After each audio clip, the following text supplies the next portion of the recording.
It's the blog segment. The blog. The blog. Okay, welcome to the blog segment where we talk about my blog.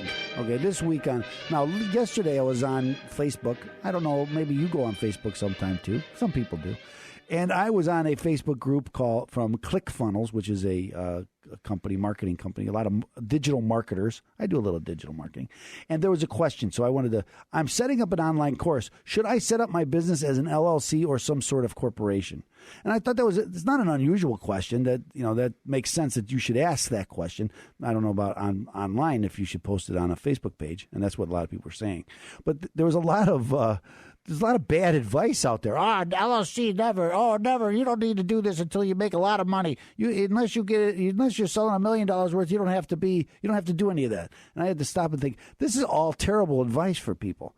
And someone did give some good advice. Is you should maybe talk to a tax professional. And so I posted, I am a tax professional, and I would be happy to share my opinion about this. And I told them I would talk about it on the radio show today, and then I'll post a video over there and let them know. So I did a very quick, because this is last night about 10 o'clock at night, so I threw this together. There's three reasons that the big top 3 reasons why you should never operate a company as a sole proprietor. And this is what a lot of people do wrong, because when you start a business, you just kind of start and you don't really plan it, and it just kind of happens. And, so here's the 3 reasons. The first one is obvious why you should start a corporation or something like that. Number 3. Actually, we're going to start with number 1. Okay. Number 1. Okay. Is limited liability, right? So everybody knows that corporations limit their liability, and the bad part is if you're a new company, you won't limit all your liability. It's not like you can do things, like copyright infringement and things like that. If you do it personally, you're still going to be sued for it, even if you have a business. But if I have say I have some employees who do that for me, I would be protected from that. They couldn't go after me. They can only go after me for the money I put into the company and not my personal assets. And a lot of times that's what, now I don't think you should plan to fail, but you should plan so if things go wrong that you can get out without hurting yourself. And that's one thing about getting into a business. There are some taxes that if you incur these taxes, if the business shuts down, you can walk away from those taxes. You don't have to worry about it. Now, there's lots of taxes you can't go away from, like trust recovery, payroll taxes, excise taxes, sales taxes. That stuff will never go away. You can't insulate yourself by being a company. But there is limited liability, and that's the first reason. Everybody knows that, but that's one reason why, and it's important. Now, the second reason is, and this is what people don't understand, who pays the most taxes in our society? Sole proprietors. Well, why is that? Why do they pay the most? Well, here's why. Okay, I'm going to give you an example. It's hard to talk about numbers on the radio, but let's talk a little bit about it. Okay, so let's just make a simple example. Let's say there's $100,000 that the company makes. Okay, 100,000. Okay? And if let's say that there's a 20% income tax. Well, I'm going to pay $20,000. Wait, hold on. I'm going to pay $20,000 in income tax. Calm down. $100,000 and 20% income tax. I don't have a lot of time on this, Jim. So I'm going to pay $20,000 in income tax. Here. Okay, and then the next thing is the $15,000. There's a 50% self-employment tax. Okay, so 15% of the $100,000 is $15,000. Add that to the $20,000, I'm at $35,000 in taxes. That's what I'm going to pay in taxes. If I go to a corporation and that save $100,000, I pay myself as an employee of that company. So now I'm going to pay 15% in Social Security and Medicare tax. Actually, it goes from half and half, but because you're the employer and the employee, you're going to pay the 15%, but only on the $50,000. That's $750, $7,500. You're still going to pay 20% on the $100,000. That's $20,000. But add that's $2,750. I've just saved myself $7,500 just by being a company. It's so important. Wow, it's $7,500. $7,500, or more than 21% of my taxes I've just saved just by being a company. It just makes sense. Yes, absolutely. So that's one of the biggest reasons is lower my tax burden.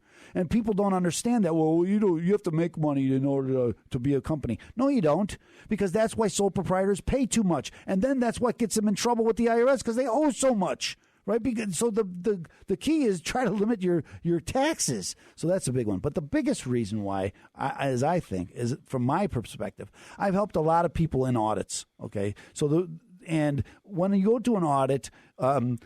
When you do a separate company like a corporation or a subchapter S, LLC, whatever, you have a separate tax return. And this is why that's important. If you put your business expenses on your personal tax returns, like a sole proprietor would, or like a single member LLC company would do, that's on your personal tax returns. This is called Schedule C. And I don't want to get caught up in the weeds.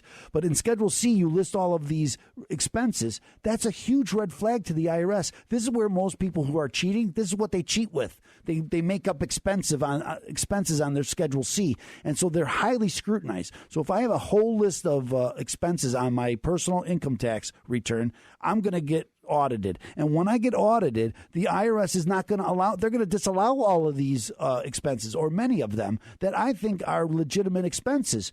Okay, and maybe you're going to win, but you're going to have to fight with them. You're going to have to appeal. You're going to have to maybe go to court, and maybe it's not that much money to even deal with that. And so you're going to lose, and that's usually what's going to happen. And you're going to pay. They're going to disallow a bunch of your expenses, and when they disallow your expenses, guess what? You make more money. And if you make more money at the higher tax rate that I just explained to you, now I'm paying more than the $35,000 because they're not giving me my real expenses.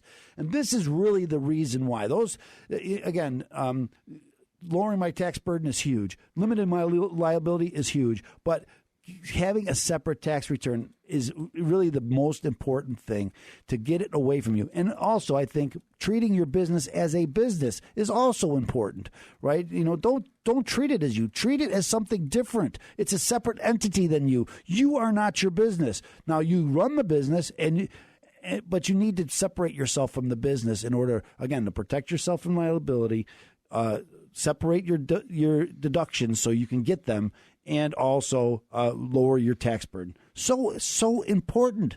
And I don't think people really think about this. So when you're going in to start a business, take a moment. Now, again, don't listen to me here. Talk to somebody and plan. But never run a business as a sole proprietor, in my humble opinion. That's great advice, because you are the go-to tax guy, right? Well, I try to be. That's true. You're open tax advocates. You're advocating on the part of, and again, I've sat with auditors from the IRS, and they've told me, well, you know, I'm not going to give these deductions. If they were on a business return, I'd give them, but they're on a personal return, so I'm not going to give them. There you go. Because that's from my experience sitting through audits with IRS agents. I know how they work. Okay, that's huge. And if it's on your personal tax return, they're not going to allow these deductions. But again, if it's on a separate tax return, on a business tax return, they're going to give you those deductions. If I have questions regarding any tax issues or any tax forms, how can I call you? You should call me at 312-664-6649. If you have questions with the IRS and you're dealing with an IRS problem, go to freeirsbook.com. That's right, ladies and gentlemen, freeirsbook.com. It's going to be a great tool for you as you look to solve your own IRS issues. Also, too, remember, Open Tax Advocates is there for you. 312-664-6649, or visit chicagotaxteam.com. It's going to be your hub to help fight the IRS. Attorney Stephen Leahy, thank you so much for that great information. And for the listener out there, thanks for that question. Also, too, come right back here on AM 560. The Answer.